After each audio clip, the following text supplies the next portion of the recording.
हाँ जी। सो hi everyone. Finally अब IDT का धीरे धीरे क्लोजिंग की तरफ चीज़ें जा रही है। कुछ टारगेट्स आपके कंप्लीट हुए होंगे, कुछ टारगेट्स नहीं कंप्लीट हुए होंगे। It's absolutely fine, everyone is in the same boat. I just need 10 minutes of your time. I know अभी पढ़ाई चल रही है, सब टारगेट्स अभी चल रहे हैं। मैं जस्ट 10 मिनट ले रहा हूँ because this video is now very very important. कि लास्ट की कुछ चीज़ें जो आपको पेपर के लिए I am going to reiterate. ठीक है, जस्ट गिव मी 10 मिनट्स, आपके कुछ पेंडिंग क्वेरीज एंड कुछ चीज़ें इसमें से सॉर्ट हो जाएंगी।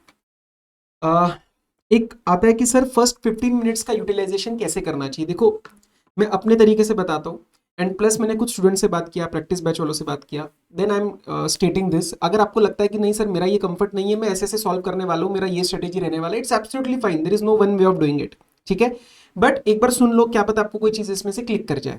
क्योंकि पेपर में ना पैनिक अवॉइड करना है किसी भी मैनर में। फर्स्ट 15 मिनट्स जो आपको मिलते हैं रीडिंग टाइम जो आपको मिलेगा, उसके अंदर मेरा जो तरीका रहता था एज अ स्टूडेंट, मैंने जो भी एग्जाम्स दिए कभी भी, मैं पूरा पेपर कभी भी नहीं देखता था। ठीक है, ये सुनने में शायद अजीब लगेगा, बट मुझे ऐसा लगता है कि पूरा पेपर एक तो 15 मिनट में प्रॉपरली नहीं देख सकते, थोड़ा ऊपर नीचे देखेंगे। और कभी कभार ऐसा कुछ रहता है ना, some of the fear comes true, मतलब इट बिकम्स ट्रू कि यार एकदम से ये कोई टॉपिक था जो सोचा था कि डर लगता है और वो एकदम से दिख जाए, तो मुझे पैनिक हो जाता था। और मेरे साथ ये हुआ है इंटर लेवल पे, तो उसके बाद के जितने पेपर हुए या सीए फाइनल पे मैंने कभी भी नहीं देखा। So what you can do is first 15 minutes में मैं होता तो मैं पेपर नहीं देखता, मैं सिर्फ और सिर्फ क्वेश्चन नंबर 1 मैं प्रॉपर डिटेल के अंदर चेक करता। क्योंकि क्वेश्चन नंबर 1 में अक्सर पता है प्रॉब्लम क्या होता है, कंप्यूटेशन ऑफ जीएसटी लायबिलिटी के लिए आपने बहुत मेहनत करी होती है, लेकिन बहुत बारी वो एंड में छूट जाता है या जल्दबाजी में वो सही से अटेम्प्ट नहीं होता, और वो जो 14 मार्कर में से 12 13 14 भी आप ला सकते हो, वो हम नहीं लेके आ पाते। So that is something that I use to do. अगर अगर मैं एग्जाम में बैठता तो मैं सिर्फ और सिर्फ क्वेश्चन नंबर 1 डिटेल में एनालाइज करता कि भाई इसका कैसे ट्रीटमेंट सारा होने वाला है, रादर देन सारे 5-6 देख लिए, एमसीक्यूज देख लिया और फिर सारा दिमाग में ओवरवेलमिंग सा फीलिंग आया। सो आई वुडंट डू दैट। ठीक है, ये मेरी स्ट्रेटेजी होती, आप अपने हिसाब से चेक करना। एमसीक्यूज और पेपर पैटर्न, मतलब पेपर पैटर्न मतलब in the form of MCQs आप क्या करना है सर, एमसीक्यूज कैसे करें। See, given the trend, given the things that we are seeing मतलब कभी कभार क्या होता है, एमसीक्यू कुछ लेंदी आ गए या फिर कभी कभार आपको लग सकता है कि सर एमसीक्यूज की प्रैक्टिस इतनी नहीं है। My genuine suggestion would be कि आप एमसीक्यू स्टार्टिंग में देखो भी मत और करो भी मत। और ये मेजॉरिटी स्टूडेंट्स जिन्होंने भी पेपर दिया, डीटी का भी दिया, मैंने उनसे बात किया कि नहीं सर एमसीक्यूज पहले नहीं करने। उसका रीजन बताता हूँ। कभी कभार एमसीक्यू में you may get stuck how. सोचो एक बार 2:15 तक आप कुछ सॉल्व करके आंसर्स लगाने जा रहे हो, ऑप्शंस मैच कर रहे हो और आपका आंसर मैच नहीं हो रहा है, तो ऐसा लगेगा यार 20-25 मिनट निकल भी गए और एमसीक्यू भी सॉल्व नहीं हुआ। जबकि डिस्क्रिप्टिव वगैरह में कैसे रहता है, ऐसा नहीं होगा कि आपको आता ही नहीं है और मैच ही नहीं हो रहा है, आप कुछ ना कुछ करते जाओगे तो वो फ्लो नहीं टूटेगा। पहला 1 से 1.5 घंटा आपका फ्लो अच्छा बनना जरूरी है। So what I would suggest कि आप फर्स्ट हाफ एन आवर ले लो। Whatever I am giving you the time target, ये जस्ट एक इंडिकेटिव है, हम थोड़ा सा एग्रेसिव बना रहे टाइम टारगेट, इसमें थोड़ा आगे पीछे होएगा depending upon the question, depending upon your strengths and weaknesses, don't worry. तो पहला एक half an hour, max to max half an hour, शायद इससे कम ही लगेगा आपको, आप क्वेश्चन नंबर 1 में देना, जिसमें 14 नंबर अपने पक्के कर लो, क्योंकि ये तुमने मेहनत बहुत करी होती है तो पेपर में आनी चाहिए। उसके बाद का 45 minutes you have to give to the next 2 questions जहां पे भी आप कॉन्फिडेंट फील कर रहे हो। तो आप क्या करोगे, क्वेश्चन 1 एक बार हो गया, फिर आप क्वेश्चन 2 चेक करो, क्वेश्चन 2 आपको आता है, क्वेश्चन 2 सॉल्व करना स्टार्ट करो, क्वेश्चन 3 आता है, क्वेश्चन 3 स्टार्ट करो, सॉल्व करना स्टार्ट करो। क्योंकि जो क्वेश्चन 1 2 3 आता है ना, ये जनरली आपके चैप्टर 1 to 7 में से आता है, जो आपके बहुत स्ट्रांग होते हैं। तो don't get confuse unnecessarily at the start. आप एक एक करके देखो और एक एक करके स्टार्ट करो, रादर देन सब देख के कंफ्यूजन क्रिएट करने की बजाय। तो व्हाट यू कैन ट्राई कि 2:15 बजे तक, मतलब 1 घंटा 15 मिनट तक आपके अप्रोक्स 3 क्वेश्चन हो जाने चाहिए। अप्रोक्स 3 क्वेश्चन, थोड़ा 5-10 मिनट आगे हुआ चलेगा। Our aim is whatever you are doing that you have to do it correctly and properly, rather than आपको अननेसेसरी, नहीं सर ये टाइम इस टाइम तक मेरा ये हो जाना चाहिए, बड़ा ये हार्ड टारगेट लेके मत चलना, ये इंडिकेटिव है। 3:15 मेरे को ऐसा लगता है कि आप 3 क्वेश्चन होने के बाद एमसीक्यूज पे आ जाना, and you will have next 45 minutes approx for the MCQs. MCQs कैसे होंगे, आपके 3 इंडिविजुअल एमसीक्यूज रहते हैं और आपके 2 केस स्टडीज रहती है जिसके अंदर 6-6 सवाल रहेंगे। तो 3 into 2 6, और आपके 6 question in 1 case study, 2 case studies and into 2, ऐसा मोटा मोटा पैटर्न आपका बनेगा। अब इसके अंदर 2 कस्टम्स के रहते हैं और एक जीएसटी के रहता है, ये आपको मोस्ट प्रोबेबली इसमें आपको दिक्कत नहीं आने वाली है, तो you can do this first individual वाले, और फिर आप केस एमसीक्यूज में जाओ। 1-2 रिक्वेस्ट है भाई, मैं ऐसा नहीं कह रहा होएगा, लेकिन पिछली बार हुआ था, आईडीटी के पेपर में एक एमसीक्यू में आंसर सही से नहीं मैच हो रहा था, तो अपने आप को बहुत रीचेकिंग मूड में मत डालना। एक बार करो, कॉन्फिडेंटली आंसर मैच करना और आगे चलना, बार बार रीचेक मत करना। And if you get stuck at any MCQ कि आप सॉल्व कर रहे हो, आपका आंसर मैच नहीं कर रहा है, एक बार रीचेक कर लो, नहीं हो रहा तो आप आगे बढ़ो। Apart from that I will tell you in the case based MCQs how the reading will be, वो मैं आपको, चलो मैं एमसीक्यूज का नीचे बता दूंगा रीडिंग वाला पार्ट। केस एमसीक्यूज में भी आपके एक या दो सवाल ऐसे होंगे जो शायद केस के ऊपर डिपेंडेंट नहीं है। So pay attention to that as well, कि जो आपको लग रहा है कि सर एक आध मुश्किल लग रहा है, तो पूरा केस एमसीक्यू मुश्किल नहीं होगा, एक दो सवाल आपसे वैसे भी निकल जाएंगे। Clear? So that you will do. ये अब हम टारगेट लेके चलेंगे 4 बजे तक, 4-5 हो गया, 4-7 हो गया, इट्स फाइन। उसके बाद हम नेक्स्ट 40 मिनट्स का टारगेट लेंगे बैलेंस 2 क्वेश्चंस के लिए, because you will be attempting 1 compulsory and then 4, मतलब बैलेंस में से आप एक को एक आप एक्सक्लूड करके ऑप्शनल में जाओगे। तो 1 2 एंड 1 दो 5 you will be attempting the descriptive and फिर आपके एमसीक्यूज। तो 4 to 4:40 में आप बैलेंस 2 डिस्क्रिप्टिव आप अटेम्प्ट करोगे, जो भी आपको लग रहा है थ्योरी वगैरह देख के क्वेश्चन 5 और 6 में से आप चीजें अटेम्प्ट कर लेना। हम इसके अंदर 20 मिनट्स का बफर लेके चल रहे हैं।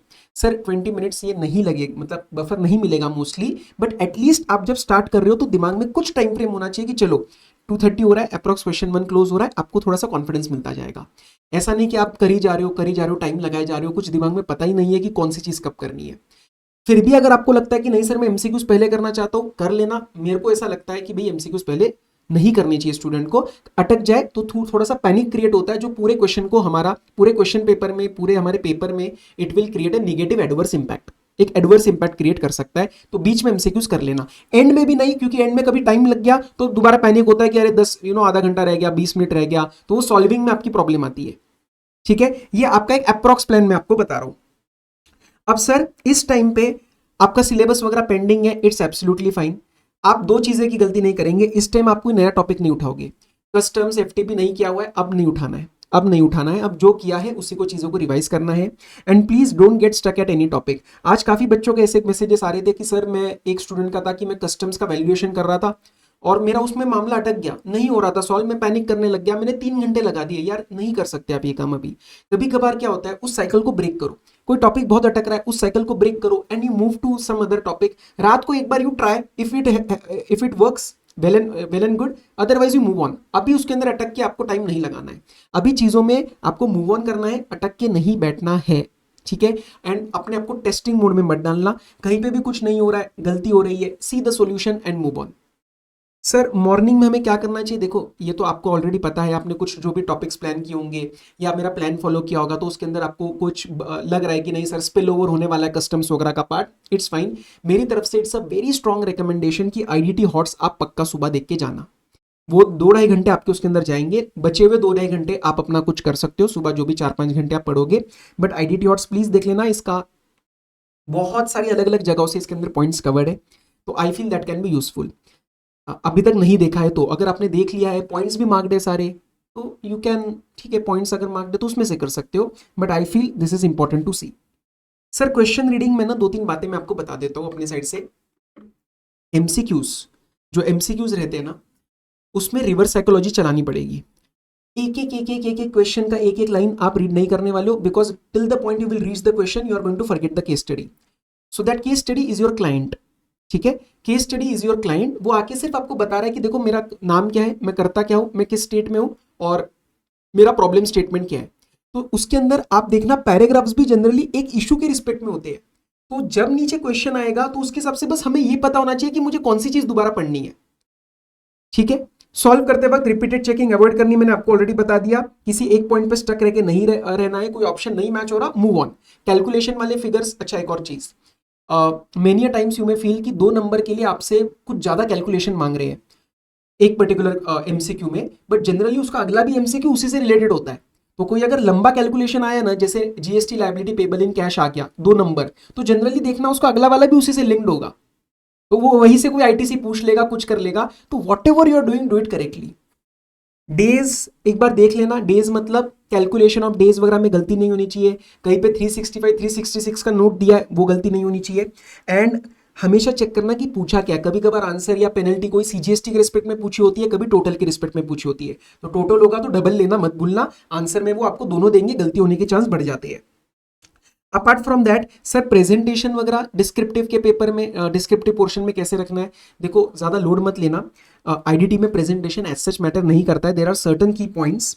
फर्स्ट, जो आप नोट्स लिखोगे खासकर क्वेश्चन नंबर 1 में या एग्जामिशन के जो एनालिसिस आता है, वहां पे आपको बहुत थीसिस नहीं लिखना है। आईसीआई के ऑब्वियसली परफेक्ट नोट्स रहेंगे जो सजेस्टेड आंसर में जाते हैं। आप जो लिखोगे वो थोड़े से ब्रीफ रहेंगे, एंड आपके सब जगह कीवर्ड्स मुझे अंडरलाइन चाहिए, चाहे आप नोट्स के अंदर लिख रहे हो। सी understand what you are doing in the exam, it is being communicated to the examiner and he is going to judge you। तो आपको उसका अटेंशन सिर्फ रेलिवेंट पार्ट्स की तरफ लेके आना है ताकि आप उसको कन्विंस करो कि भाई मुझे नंबर दे, ठीक है। तो बाय 2 में कहीं आपका एनालिसिस आ रहा है, कहीं पे कोई जैसे एग्जामिशन में कोई 75% मतलब एनी परसेंटेज या उसके ऊपर आपका कोई आंसर आ रहा है, तो बस उतना अंडरलाइन कर लो ताकि एग्जामिनर का ध्यान फटाफट उस पर जाए कि देख तेरे को जो चाहिए वो मैंने प्रेजेंट किया है। फिर उससे क्या होता है ना, थोड़ा सा लीनियंसी आ जाती है बैलेंस पेपर में। अगर आपका स्टार्ट अच्छा है, आपने सही से कीवर्ड्स वगैरह मार्क किए हैं तो कीवर्ड्स अंडरलाइन करने हैं। नोट्स में बहुत बड़ा बड़ा थीसिस लिखने की जरूरत नहीं है। Our first focus is completion of the paper rather than doing one question in an excellent manner and missing out on 5, 8, 10 marks. बराबर। नेक्स्ट, जितना हो सके टेबल फॉर्म में आंसर्स करना, जितने भी प्रैक्टिकल है वो आपके प्रॉपर टेबल फॉर्म में जाने चाहिए, और वर्टिकल लाइंस बनाने का ट्राई करना। कोई हॉरिजॉन्टल नहीं, बाकी कुछ नहीं, सिर्फ एक vertical line at least, that will give a clean outlook. Section number please तभी कोट करना जब आप कॉन्फिडेंट हो। और हाँ, प्लेस ऑफ सप्लाई के आपके आईजीएसटी के सेक्शन है, इंपोर्ट एक्सपोर्ट चैप्टर के आपके आईजीएसटी के सेक्शन है, बैलेंस आपके सीजीएसटी के है। तो if you are writing anything section then उसका आईजीएसटी सीजीएसटी लिखना मत भूलना, otherwise just mention as per the CGST, as per the IGST. Conclusion लिखना मत भूलना, please write one liner conclusion that will just conclude what is being asked. अगर final पूछा है कि what is the tax liability, तो final tax liability of company is this, उसको underline कर लेना। बिकॉज शायद एज एन एग्जामिनर वो पहले आपका कंक्लूजन चेक करेगा, उससे उसको समझ आएगा आपने ठीक किया या नहीं किया। ठीक किया है तो थोड़ा सा आगे नहीं हो जाता है कि चलो ऊपर का फिर ठीक ही होगा मोटा मोटा, ठीक है। I am just giving you the psychology part, because बहुत सारे पेपर्स चेक होने वाले उस एग्जामिनर के थ्रू, तो उसका मूड भी अपने को संभालना है, उसका काम आसान करना है। समझ में आया।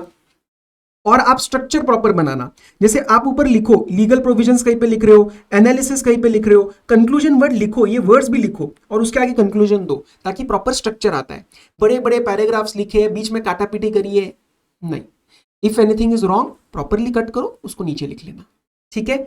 बाकी आई थिंक मेरे साइड से मुझे यही कुछ बातें आपको बतानी थी, क्योंकि एमसीक्यू का एक स्पेसिफिक क्वेरी था और ये क्वेश्चन वगैरह के रिस्पेक्ट में था, प्रेजेंटेशन के रिस्पेक्ट में था। बाकी सर मैं आपको एक सच बता देता हूं, कहीं ना कहीं सबका आपका सिचुएशन सेम ही है। आपको ऐसा नहीं लगना चाहिए कि सर मेरा सिलेबस पूरा नहीं हो रहा है, मेरे दोस्त का हो रहा है, नहीं, सबका मोटा मोटा the situation is same, okay. And बस अब कल जो भी हुआ कॉन्फिडेंटली एग्जाम हॉल में जाना। Don't doubt your situation, don't doubt your preparation, whatever is done in the past, I'm telling you things will click, अच्छे से कवर हो जाएगा। और बस मैं वेट कर रहा हूँ, क्योंकि इस बार से जेन्युइनली मैंने भी अपने साइड से पूरी जान लगाई आपके एडिटी के लिए। क्वेरीज अभी काफ़ी सारी पेंडिंग है, मैं ट्राई करूँगा सब क्लियर करने का रात को, कल सुबह जल्दी उठ के। एंड या all the very best, make me proud. और मेरे लिए प्राउड आपका नंबर से पहले आपका एफर्ट है, तो बस एफर्ट अच्छे से दे देना और कल अपना एग्जाम दे के आ जाओ, बस मैं उससे खुश हूँ। बाकी जो भी रिजल्ट आया वो हम एक्सेप्ट करेंगे, क्लियर है। चलो, तो I think I have taken 13 minutes of your time. All the very best again. बाकी मैं टेलीग्राम पे आपके साथ कनेक्टेड हूँ। Bye bye, take care.